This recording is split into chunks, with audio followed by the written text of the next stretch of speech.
अलिकति नेटवर्क इस्युजको कारणले गर्दा म ढिलो जोडिन पुगेँ। मलाई आज नेटवर्क एकदमै प्रब्लम भइरहेछ। मेरो फोनको वाइफाई छैन मसँग। अहिले पनि सायद मेरो प्रब्लम देखाइरहेछ होला।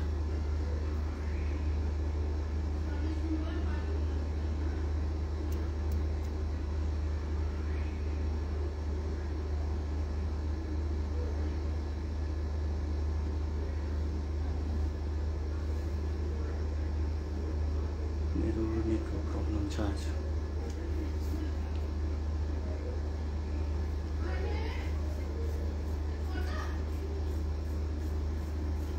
हामी अलिकति अरूलाई पनि जोडिनु पर्खिनेछौँ।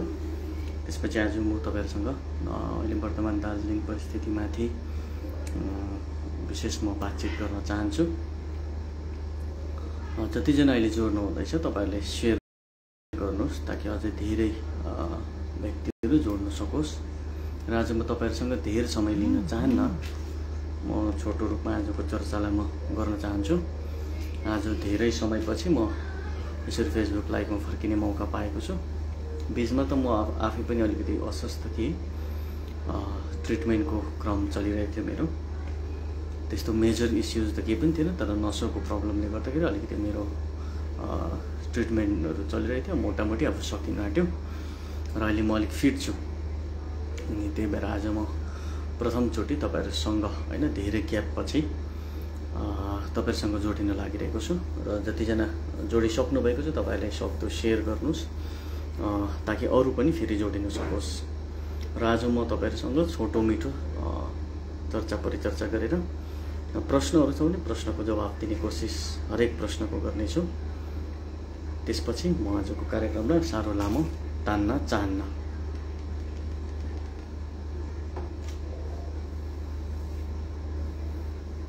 हामी एकछिन 1-2 मिनट अझै पर्खौं। म 9:08:40 मा आजको हाम्रो यो फेसबुक लाइभ सेसनलाई म सुरु गर्नेछु। तपाईहरुले आवाज त सुन्नु हुँदैछ नि हैन? मेरो त्यो आवाजमा त प्रब्लम छैन। यदि आवाजमा कुनै प्रब्लम छ भने तपाईहरुले मलाई अहिले टेक्स्ट गरेर बताउन सक्नुहुनेछ। हामी 3 मिनट अझै जोडिन पर्खिन्छौँ।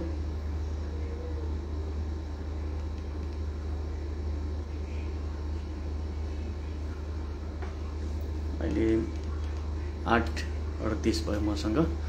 म आशा गर्छु मैले स्क्रिनमा देखिरहेको छु थुप्रै जना तपाईहरु जोडिसक्नु भएको छ।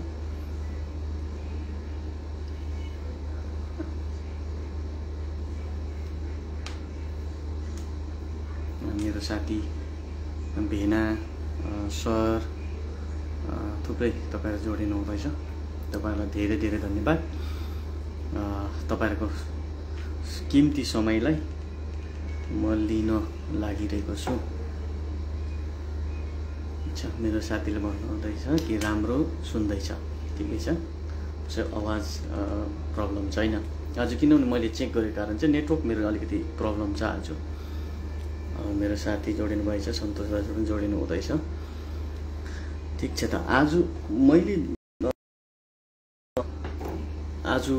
यो फेसबुक लाइभमा आएर चर्चा गर्न चाहेको चाहिँ के हो भने अहिले वर्तमान समयको हैन धेर दिन भएको छैन। हामी 1 महिना अगाडिको कुराहरू गर्छौं भने जुन महिनाको कुरा गर्छौं भने दार्जिलिङमा धेरै दार्जिलिङमा जनताले नचाहँदाखेरि पनि जिटिए को चुनाव जबरजस्ती गरेका कुराहरू छन्। अनि यो चुनाव भन्दा अगाडि दार्जिलिङ पहाडमा कोलकाता हाईकोर्ट जिनले पार्टीले लागेको 2012 को केसको चर्चा परिचर्चा थियो। अनि धेरैले हाईकोर्टको केसलाई नर्मली लिए अनि धेरैले यसलाई खेलाइँचीको रूपमा पनि हेरे।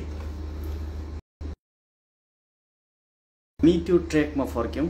हामीले चुनाव हुनु अगाडि हामीले स्टे अर्डरको लागि हामीले ट्राई साधारण भाषामा भन्नु भने जिटिए लाई खारेज गर्ने मुद्दाको सुनवाईको निम्ति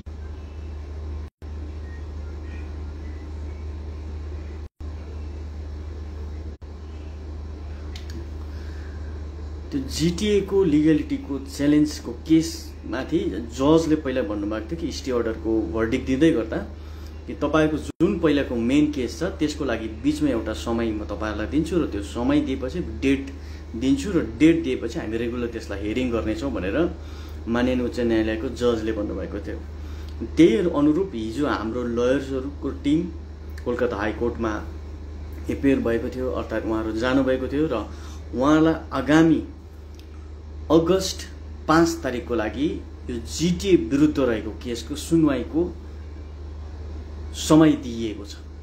अर्थात् 5 अगस्तदेखि जिटिए को विरुद्ध रहेको जिटिए रहन्छ कि रहँदैन त्यो मुद्दाको सुनवाई डेली लिस्टमा सिंगल बेन्च कोलकाता हाइकोर्टको सिंगल बेन्चमा सुनवाई सुरु हुनेछ 5 अगस्तदेखि।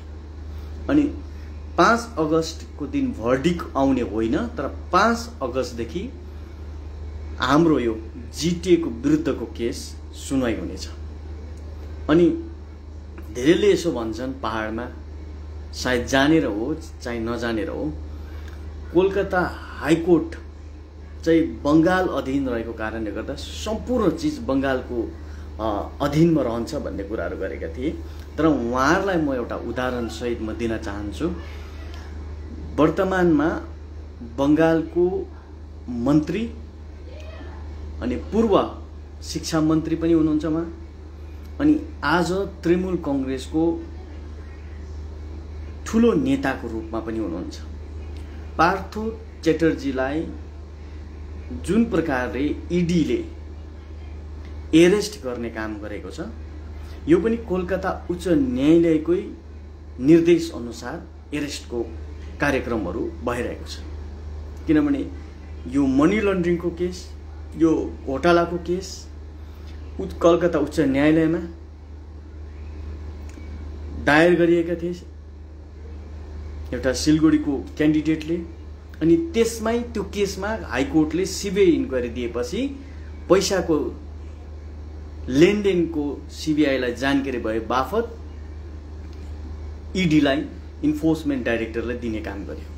अनि इन्फोर्समेन्ट डाइरेक्टरले 21 करोड सहित मन्त्रीको घनिष्ठ अर्पित्रा एकजना भन्ने लेडीलाई पनि एरेस्ट गर्ने काम गरेको छ। अनि यसले एउटा न्यायालयमाथिको भरोसालाई, आशालाई मजबुत बनाएको छ। न्यायालयमा न्याय पाउन सकिन्छ भनेर यसले भरोसा दिलाएको छ। यो सुरुमा हेर्छौं भने यो एउटा सिलगढीको लेडीले पारेश अधिकारी वर्तमान शिक्षा मन्त्रीको छोरीले उसको जग्गा खाइदिएपछि हैन, काममा उसको अपोइन्टमेन्ट भएपछि उसले एउटा च्यालेन्ज गरेको सानो केस थियो सुरुमा कि एउटा केटीले उले काम नपाएर उसको जग्गामा उले पाउनु पर्ने काम अर्को केटीले पाएको कारणले गर्दा उसले केस दायर गरेको थियो कोलकाता हाइकोर्टमा।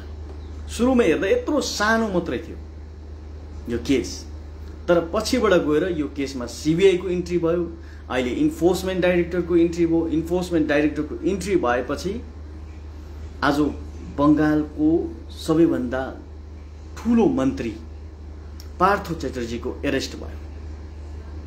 अनि यसले हाम्रो जुन मुद्दामाथिको भरोसा र विश्वासलाई अझ दरिलो बनाएको छ।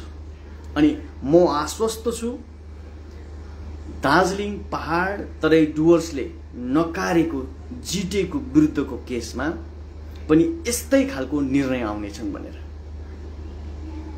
अनि हामी जिटिए को केसलाई विरुद्ध रहेको केसको लागि हामी एकदमै मन घिसिङज्यूको नेतृत्वमा सांसद राजु विष्टज्यूको सहयोगमा निरन्तर रूपमा हामी अघि बढिरहेका छौं। विशेष म यो जानकारी गराउन चाहन्छु। अहिले धेरैले यसो भन्ला फेरि अब चुनाव भइसक्यो, इलेक्सन भइसक्यो, इलेक्टेड मेम्बरहरु बसिरहेको छन्, अब कोर्टले जिटिए खारेज गर्न सक्दैन, स्टे अर्डर जस्तो नै कोर्टले डिरेल गर्छ भन्ने धेरैको धारणा होला।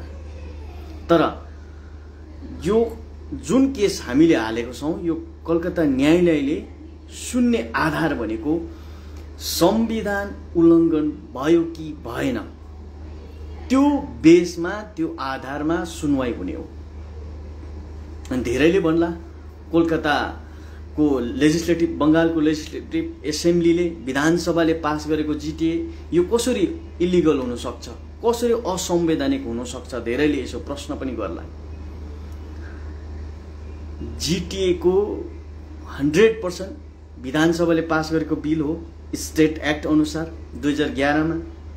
अनि 1988 मा डिजिएचसी को एक्ट पनि बंगालको विधानसभाले नै पारित गरेको हो।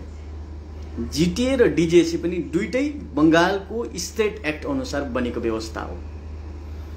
तर रोचक कुरो डिजिएचसी मा के रह्यो भन्दाखेरि चाहिँ जब 74औं संविधान संशोधन कानून होइन है, यहाँ आईपीसी को धारा होइन, तर यहाँ संविधान संशोधनको कुरा गरियो। 74th एमेन्डमेन्ट जब आयो, 74औं संविधान संशोधन आयो देशमा, त्यति बेलाको तत्कालीन केन्द्र सरकारले मणिपुर, नागाल्यान्ड, मिजोराम, मेघालय को क्षेत्रहरूलाई साथसाथै वेस्ट बेंगालको hill area Darjeeling Gorkha hill काउन्सिललाई 243M दिएर एउटा स्पेशल प्रोभिजन भनेर लेखिएको छ। त्यो हामीले त्यो 243M किन दियो भन्ने विषयमा हामीले यसलाई अलिकति गहन रूपमा हेर्छौं भने स्पेशल एउटा प्रोभिजन दिएको छ। यो हिल एरियातिर अटोनोमस बडी रहेको जुन क्षेत्रीय प्रशासन छ त्यो प्रशासनलाई चाहिँ यो पञ्चायती राजले शक्ति आपस्तमा टसल नहोस्, एक अर्काको क्षेत्रफलमाथि अतिक्रमण नहोस् भन्ने हिसाबले क्षेत्रीय व्यवस्थालाई एउटा इम्पावर गर्ने काम गर्यो। त्यो इम्पावर काम चाहिँ केमा गर्यो भने तत्कालीन डिजिएचसीले दार्जिलिङ पहाडमा पञ्चायत चुनाव 2 स्तरीय गर्ने कि 1 स्तरीय गर्ने, दुई गर्ने या 1 स्तरीय गर्ने त्यो निर्णय लिने डिजिएचसी लाई यो 243M ले के दियो, ताकत दियो, शक्ति दियो। त्यसरी नै नागाल्यान्ड, मणिपुर, मिजोराम, मेघालयमा चल्दै गरेको व्यवस्थाहरुमा पनि त्यो 243M ले दिएको प्रावधान चलिरहेको छ आजसम्म पनि। अनि जब जिटिए बन्यो, जिटिए बनेपछि डिजिएचसी को एक्ट लाई पहिला रिपिल गर्नु पर्थ्यो। यो डिजिएचसी को एक्ट चाहिँ बंगालको विधानसभामा मात्र रिपिल गरेर हुँदैन, किनभने बंगालको विधानसभाले बनाउनु त बनायो डिजिएचसी लाई, तर 74औं संविधान संशोधन भएपछि डिजिएचसी लाई स्पेशल प्रोभिजन दियो 243M अन्तर्गत।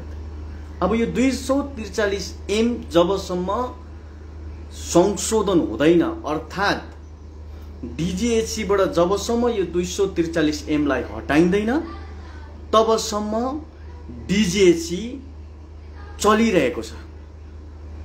अनि धेरैले भन्ला कि सन्दीप लिम्बुले आज बिगटक दिइरहेको छ कि यो बकवास कुरा गरिरहेको छ भनेर धेरैले भन्ला। अहिले तपाईहरुसँग नेट छ, तपाईहरुसँग यदि गुगल सर्च गर्नुहुन्छ भने इन्डियन आर्मी को जब रिक्रुटमेन्ट सुरु हुन्छ, हामी दार्जिलिङको कुरा गरौँ न हैन, हामी जब दार्जिलिङमा इन्डियन आर्मीको लागि भर्ती सुरु हुन्छ जलपहाडमा, त्यतिबेला जलपहाडबाट एउटा रिक्रुटिङ अफिसरले हैन भर्ती गर्ने रिक्रुटिङ अफिसरले एउटा नोटिफिकेसन निकाल्छ, पहिला पनि निकाल्थ्यो र अहिले पनि अब निकाल्छ। त्यहाँनिर के भनेको छ भन्दाखेरि चाहिँ फर्म भर्दै जाँदाखेरि चाहिँ स्टेटको जग्गामा चाहिँ सुन्नुस् है रामरी, स्टेटको जग्गामा चाहिँ वेस्ट बेंगाल लेख्यो भने चाहिँ त्यो रेजिस्ट्रेसन सरासर के हुन्छ, फेल हुन्छ, खारेज हुन्छ, त्यो रेजिस्ट्रेसनै हुँदैन, आर्मी भिड्नै पाउँदैन हाम्रो भाइहरु। तर स्टेटको जग्गामा के लेख्नु भनेको छ भन्दा चाहिँ Darjeeling Gorkha hill council, army भर्तीको कुरा गर्दैछु मैले, फेरि पनि म रिपिट गर्दैछु, स्टेटको जग्गामा दार्जिलिङ गोर्खा हिल काउन्सिल लेख्नु भनेर भनेको छ। यो जिटिए भएदेखि यताको कुरा म तपाईलाई बताउँदैछु। अनि अर्को कुरो 100 डेज मनरेगाको मास्टर रोलमा डिस्ट्रिक्टमा के लेखेको छ भने चाहिँ Darjeeling Gorkha hill council short फर्ममा डिजिएचसी भनेर लेखेको छ। केन्द्रबाट आउने पैसा सबै डिजिएचसी को अकाउन्टमा आइरहेको छ। आज 100 डेजको भन्नुहोस् तपाईँ जुनै पनि भन्नुहोस्, केन्द्रबाट आउने पैसा डिजिएचसी को अकाउन्टमा आइरहेछ। अनि पश्चिम बंगाल सरकारले डिजिएचसी लाई रिपिल गरेको हो भने 2020-21 को पश्चिम बंगालको स्टेट लेजिस्लेटिभ एसेम्ब्ली विधानसभाले लिएको स्टेटको बजेटमा दार्जिलिङ गोर्खा हिल काउन्सिल भनेर देखाइएको छ। त्यहाँनिर स्टेटको बजेटमा 2020-21 को कुरा म यहाँ तपाईहरुलाई बताउँदैछु। यसले के देखाउँछ भन्दाखेरि चाहिँ एउटा हाम्रोमा एउटा भनाइ छ नि, बाहिर रुमाले भित्र गुन्द्रुक उमाले। भित्र तौडमा आधिकारिक रूपमा डिजिएचसी चलिरहेको छ अनि बाहिर देखावटी इल्लिगल्ली वेस्ट बेंगल गभर्नमेन्टको जबरजस्तीले गर्दा जीटीए को बोट लाउने काम गरिँदैछ। यसैलाई हामीले च्यालेन्ज दिएका हौं कोलकाता हाइकोर्टमा। अनि पश्चिम बंगाल सरकारले पहिला 2012 मा जब हामीले केस फाइल गर्यौं त्यति बेला पनि पश्चिम बंगाल सरकारले भनेको थिए कि म यो एक्टलाई संशोधन गर्ने काम गर्छु भनेको थिए। तर 2022 आइसक्यो, 10 वर्षमा पनि पश्चिम बंगाल सरकारले संशोधन गर्न सकेन। किन भन्दाखेरि चाहिँ यो 243 एम लाई संशोधन गर्दाखेरि चाहिँ दार्जिलिङलाई मात्रै लिएर संशोधन हुन सक्दैन। यो दार्जिलिङको सानो क्षेत्र लिएर गरिने कुरा पनि होइन। यो कानुन संशोधन गरेको होइन, आईपीसी संशोधन गरिएको होइन, आईपीसी को धाराहरू। तर हाम्रो यहाँ कुरा आउँदैछ संविधान संशोधन गर्नु पर्यो, एमेन्डमेन्ट गर्नु पर्यो इन्डियन कन्स्टिट्युसनलाई। यो लर कुरो छैन। त्यसैले यो जुन लिगलिटीको केस छ पहाड तराई डुवर्स र भारतीय गोर्खाहरूको पक्षमा स्ट्रङली यो तपाई र हाम्रो पक्षमा छ अनि हामी निर्धक्क छौं। त्यसैले हामीले जीटीए को चुनावलाई निर्धक्क रूपमा हामीले कुनै जाल साज बिना हामीले बहिष्कार गर्यौं, भोटमा हामीले भाग लिएनौं। अनि आजको अवस्था हेर्छौं भने अब 5 तारिखदेखि असली खेला सुरुवात। अनि धेरैले भन्दा यत्रो साल किन, एउटा 10 वर्ष बित्यो भने 2022 भन्दा अगाडि 12 मा यो केस गर्ने काम भयो। अनि 2019-20 जब 2018-19 तिर विनय तामाङ जब त्यति बेला जीटीए को चेयरम्यान थियो, त्यतिबेला उहाँ सुप्रिम कोर्ट जानु भएको थियो। सुप्रिम कोर्टमा उहाँले बंगाल सरकारले जीटीए एक्ट अनुसार डिपार्टमेन्ट हस्तान्तरण गरेन अर्थात ट्रान्सफर गरेन भनेर केस फाइल सुप्रिम कोर्टमा गर्दाखेरि हामीले पनि सुप्रिम कोर्टमा गएर रिट पिटिसन गर्यौं। मन घिसिङज्यूले हामीले जीटीए को विरुद्ध जीटीए को लिगलिटी माथि हामीले कोलकाता हाइकोर्टमा केस फाइल गरेको छौं। जबसम्म त्यो हेरिङ अर्थात फाइनल भर्डिक्ट हुँदैन तबसम्म कोर्टले जीटीए सम्बन्धी अन्य केस हेरिङ गर्न सक्दैन भन्दाखेरि माननीय सर्वोच्च न्यायालयले सुप्रिम कोर्टले हाम्रो दलिललाई हाम्रो भनाइलाई एक्सेप्ट गरेर विनय तामाङज्यूको केसलाई सुनवाई गरेन। अनि सुप्रिम कोर्टले त्यति नै बेला कोलकाता हाइकोर्टलाई यो हाम्रो केसलाई चाँडो भन्दा चाँडो हेरिङ गर्नु र भर्डिक्ट दिनु भनेर चाहिँ एउटा अर्डर, फर्मल अर्डर दिएको। अनि त्यही निर्देशन अनुसार अब हाइकोर्टमा सुनवाई सुरु भएको छ। अब हामी बिसाउने पक्षमा छैनौं, हामी लागि परेको छौं। हाम्रो अध्यक्षज्यू लागि पर्नु भएको छ, राजु विष्ट पनि सिरियसली लाग्नु भएको छ, एमएलएजहरु सिरियसली लाग्नु भएको छ। जसरी भए पनि बंगाल सरकारको हामी प्रतिको षड्यन्त्रको अब हामीले जाल कालो बादल हामीले फटाउनु पर्छ कानुनी तौरमा। यो मोडमा तपाईहरु हामी आइसकेका छौं। यसैले आउँदो अगस्त 5 तारिकदेखिको सुनवाई भनेको एकदमै इन्ट्रेस्टिङ हुन्छ। हरेक सुनवाईको बेलुकी 4:30-5 बजे एउटा हार्ड कपी निस्किहाल्छ, अनलाइन पाउन सकिहाल्छौँ। कस्तो डिस्कसन भयो, के भयो, कसो भयो, त्यो सबै हुन्छ। तर कोलकाता न्यायालयले यदि ढिलाइ गर्छ भने जेएनएलए पार्टी र यो हाम्रो टिम सुप्रिम कोर्ट हामी मुभ गर्छौँ। हामी एकदमै मेन्टली हामी प्रिपेयर छौँ। त्यसैले म जनतालाई यही म आश्वस्त गराउन चाहन्छु, जिटिए चुनाव भयो, अब षड्यन्त्रकारीहरूको विजय भयो, गोर्खा विरोधी शक्तिहरूको विजय भयो भनेर तपाईहरुले मन सानो नगर्नुहोस्।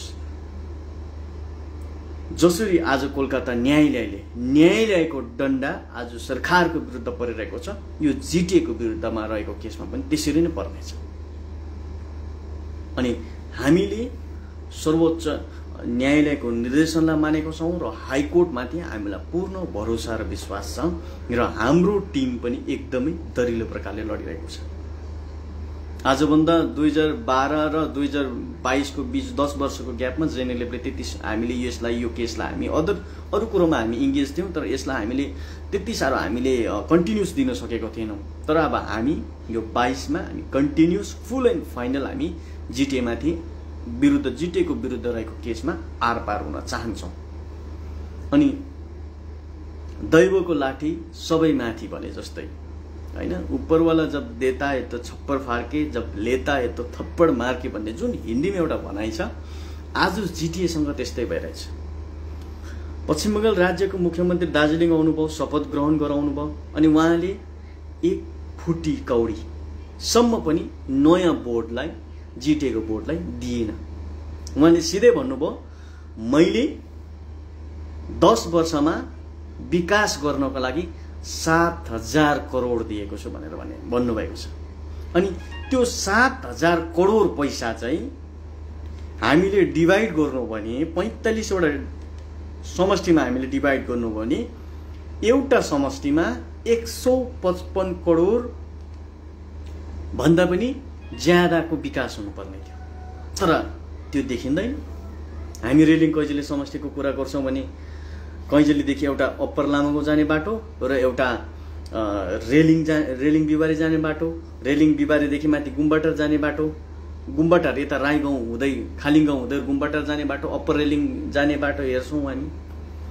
अनि यता हामी बडारेको कुरा हेर्छौं, सिरिसेको बाटोहरु हेर्छौं भने कुनै पनि क्षेत्रमा भएको छैन। अनि जिटिएले पनि के गरेको छ, घोटाला गरेको छ। अनि मलाई भरोसा छ आउँदो दिनमा जिटिएको घोटालामाथि पनि सायद केस होला।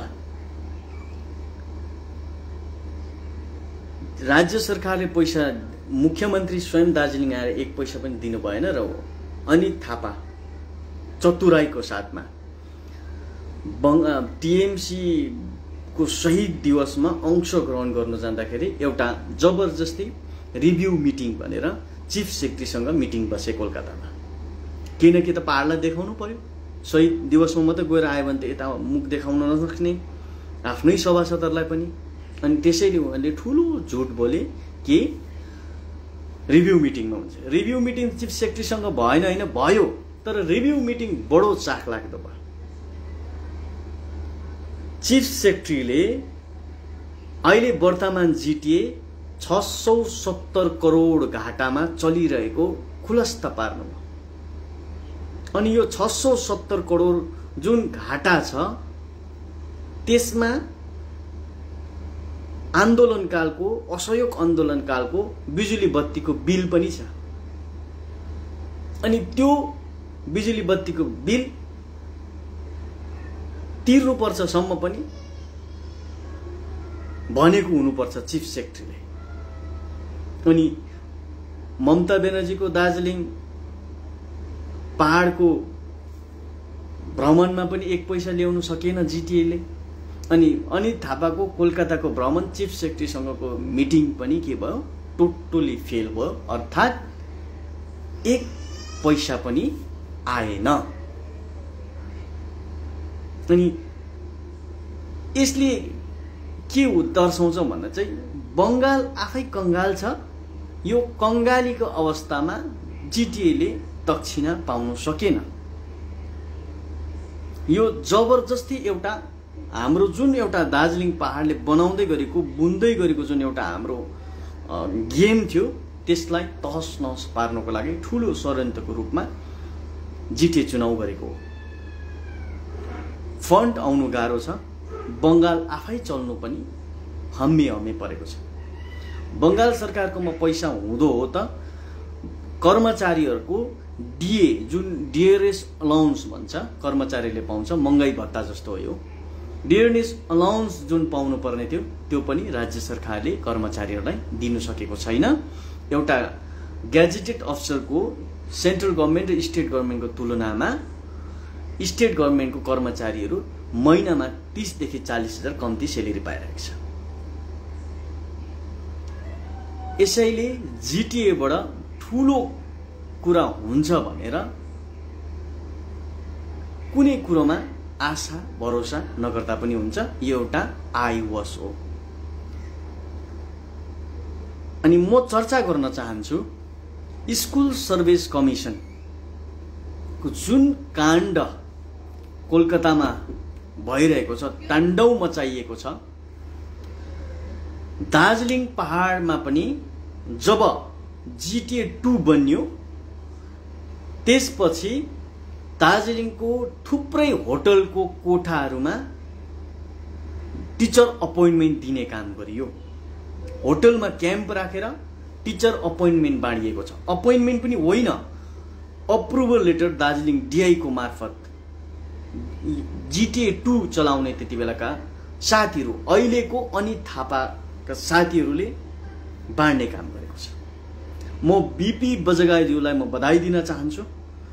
यस मुद्दालाई पनि उहाँले अहिले जो यो पार्थ चटर्जीको केसलाई इन्भेस्टिगेट गर्ने टिम सीबीआई को छ र कोलकाता हाईकोर्टले एसएससी को होल स्टेटमाथि नै इन्भेस्टिगेसन गर्ने अर्डर दिनुभएको छ। र सीबीआईलाई इन्क्वायरी गर्दा दार्जिलिङ हाम्रो क्षेत्रको पनि टिचर अपोइन्टमेन्टको केस इन्क्वायरी गरिदिने निवेदन गर्नुभएको छ। ढिलो या छिटो अब दार्जिलिङको टिचर घोटालाको पनि पर्दाफास हुनेछ। म साथीहरूलाई जसले इलिगल रूपमा बुढाले पाए बुढीले पाए आफन्तलाई चेप्ने काम गरे, म साथीहरूलाई यहाँबाट निवेदन गर्न चाहन्छु। हामीले पारिस अधिकारी ज्यूको मन्त्री हैन, कुचबिहारको मन्त्री, अहिलेको शिक्षा मन्त्री बंगालको, उहाँको छोरीले जुन इलिगल रूपमा काम पाएको थियो त्यो कामको सेलेरी हैन 20 लाख समथिङ, त्यो भन्दा पनि ज्यादा हुनुपर्छ हैन। नोकरी त हातबाट गयो, अहिलेसम्म थापेको सेलेरी सम्म पनि हाईकोर्टको ट्रेजरीमा जम्मा गर्नु पर्यो। अनि म अहिले साथीहरूले जो दार्जिलिङ पहाडको साथीहरू जसले पनि इलिगल रूपमा काम पाउनु भएको छ टिचर अपोइन्टमेन्टको, अब तपाईहरुले पनि अहिलेसम्म जति सेलेरी थाप्नु भएको छ कृपया अब जम्मा गर्न सुरु गर्नुहोस्। जेएनएलएफ पार्टी इलिगल टिचर अपोइन्टमेन्टको खिलाफमा छौं र म स्वयं पनि छु। हामी इलिगल टिचर अपोइन्टमेन्टको पक्षमा हामी छैनौं र साथीहरूले अब सायद सीबीआई इन्क्वायरी भएछ भने त त्यो पैसा रुपैयाँ सबै फर्काउनु पर्छ। जुन इलिगल छ इलिगललाई इलिगल भन्ने हो, जुन सत्य छ सत्यलाई सत्य भन्ने हो। धेरै त्यसमा लिगली पनि छन् होला, तर लिगली जसले काम पाएको छ उहाँहरूलाई भन्नु हाम्रो केही छैन। तर जसले इलिगल रूपमा काम पाएका छन् तिनीहरूलाई माथि कारबाही हुँदाखेरि पहाडले मन दुखाउनु हुँदैन। किनभने हामीले दार्जिलिङ पहाडमा नेपालको राजा, भुटानको राजा हैन, सुप्रिम कोर्टको चीफ जस्टिस, धेरै नामी नामी व्यक्तिहरूले दार्जिलिङ पहाडमा आएर शिक्षा आर्जन गरेको हामी कुराहरू पाउँछौं। दार्जिलिङमा आएर पढेको कुराहरू पाउँछौं। त्यो प्रकारको त्यो उच्चतामा दार्जिलिङ पहाडको शिक्षा थियो, तर सबै टमाडोल भयो। अनि आज यस्तो प्रकारले जुन प्रकारको अपोइन्टमेन्ट दिँदैछ, हामीलाई थाहा छ नि हाम्रो गाउँघरमा कस्तो क्वालिटीको टिचर अपोइन्टमेन्ट भएको छ, जसले माध्यमिक पनि ओपनबाट दिए, एचएस पनि ओपनबाट दिए, ग्रेजुएसन पनि ओपनबाट दिए, मास्टर डिग्री पनि ओपनबाट दिएका छन्। त्यस्ता व्यक्तिहरूले सरकारी नोकरी टिचरको काम पाएको छ। आज म तपाईलाई भन्न सक्छु, म यो ओपनबाट अहिले थुप्रै फेक युनिभर्सिटिजहरू छ जसले पैसामा सर्टिफिकेट दिन सक्छ, डिग्रीको, मास्टर डिग्रीको पनि दिन सक्छ, ग्रेजुएसनको, एचएसको, 10 को पनि दिन सक्छ। यस्तो इन्स्टिट्युटबाट सर्टिफिकेट किनेर ल्याएर पढाउने टिचरहरूले पढाएको दार्जिलिङ पहाडको शिक्षा व्यवस्था ठिक हुँदैन।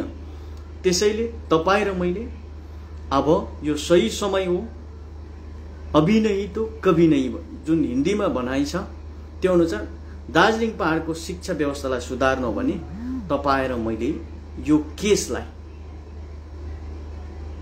दरिलो रूपमा अगाडि बढाउनको लागि हामीले एउटा डिप्लोमेट रोल सुरु गर्नुपर्छ अनि जनताले पनि यो प्रति आवाज उठाउनुपर्छ। आज जनताले भन्ला कि धेरैको मनमा यस्तो पनि होला उनीहरुसँग सत्ता छ, सबै कुरो छ भन्ला, तर जनता तपाईहरु कमजोर नसम्झिनुस्। जनताले के गर्न सक्दैन त्यो म बताउन सक्दिन, तर जनताले के गर्न सक्छ म त्यो बताउन सक्छु। जनताले चाह्यो भने देशको राष्ट्रपतिको घरमै घुसेर, देशको राष्ट्रपतिको अफिसमै घुसेर पनि राष्ट्रपतिलाई भागिन्जेल बनाउँदो रहेछ। ज्वलन्त उदाहरण श्रीलंका। देशको प्रधानमन्त्रीलाई पनि भागिन्जेल बनाउन सक्दो रहेछ जनता। श्रीलंकाको हामी उदाहरण लिन सक्छौं। एउटा देशलाई नै आछु आछु बनाए र आज सत्ता परिवर्तन गराए जनताले, जो करप्ट गभर्नमेन्ट थिए। म जनतालाई यही अपिल गर्न चाहन्छु,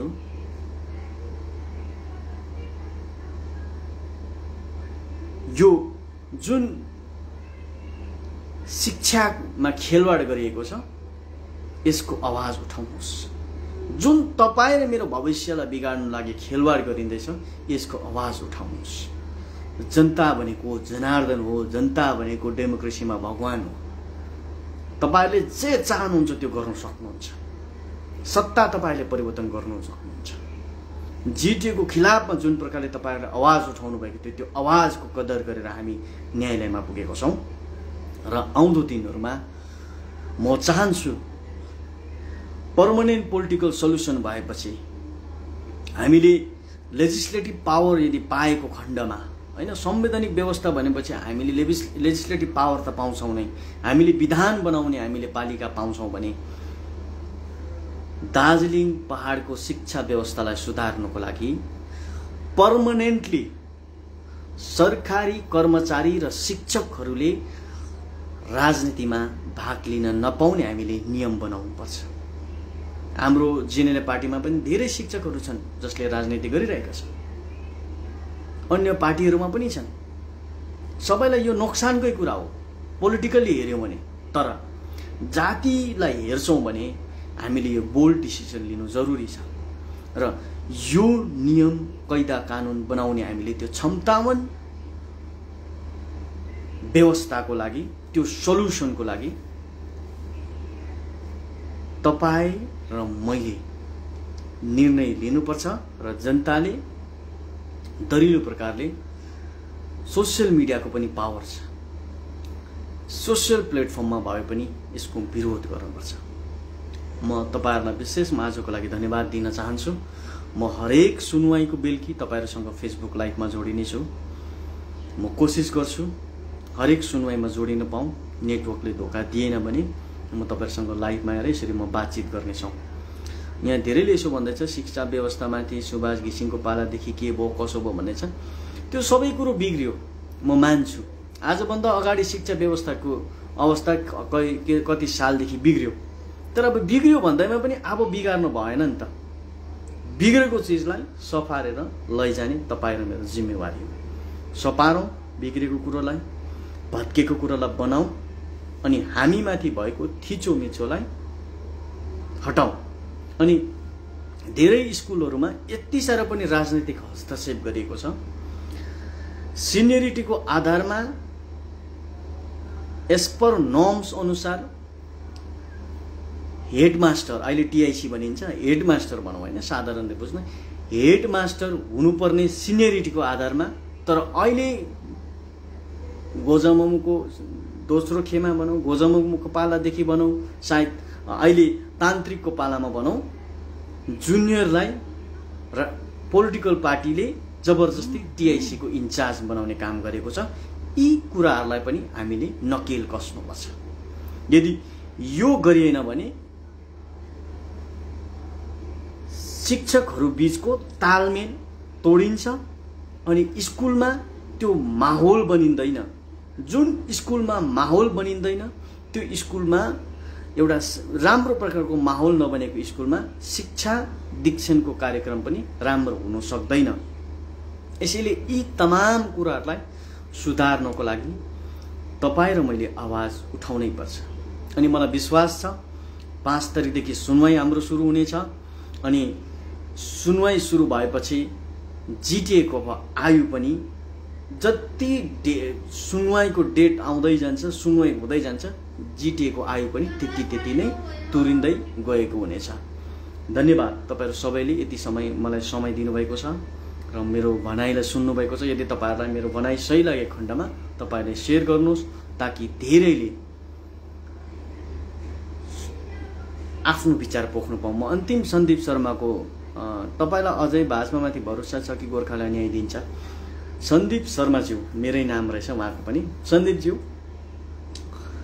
वर्तमान समयमा भाजपाको सरकार केन्द्रमा रहेको छ अनि अहिले केन्द्रमा न्याय हामीलाई दिनु सक्ने भनेको नै भाजपा सरकार मात्रै हो, अरु सरकार छैन। देशमा दुईटै मात्र सरकार छ, एउटा पश्चिम बंगाल राज्य सरकार छ र एउटा केन्द्रको सरकार छ। राज्यको सरकारले त हामीलाई न्याय दिनु सक्दैन नै, दिँदैन नै, अनि केन्द्रको दिने सरकारलाई पनि हामीले भरोसा र विश्वास गरेनौं भने चाहिँ हामी महामूर्ख हुन्छौं। निश्चित तौरमा हामीले हाम्रै खून गोर्खा सांसद राजु विष्ट पाएको छौं र उहाँले आफ्नो जिम्मेवारी र कर्तव्य पूरा गर्नु हुँदैछ र हामी पोलिटिकल पार्टीले पनि उहाँसँग तालमेल राखेर दिल्लीमा काम गर्ने काम गरिरहेको छौं। निश्चित तौरमा 2024 भन्दा अगाडि हाम्रो जातिलाई न्याय दिलाउनु छ र न्याय पाउनु छ, यही चाहना हाम्रो पनि रहेको छ। तपाईहरु सबैबाट बिदा लिन चाहन्छु। धन्यवाद। जय गोर्खा।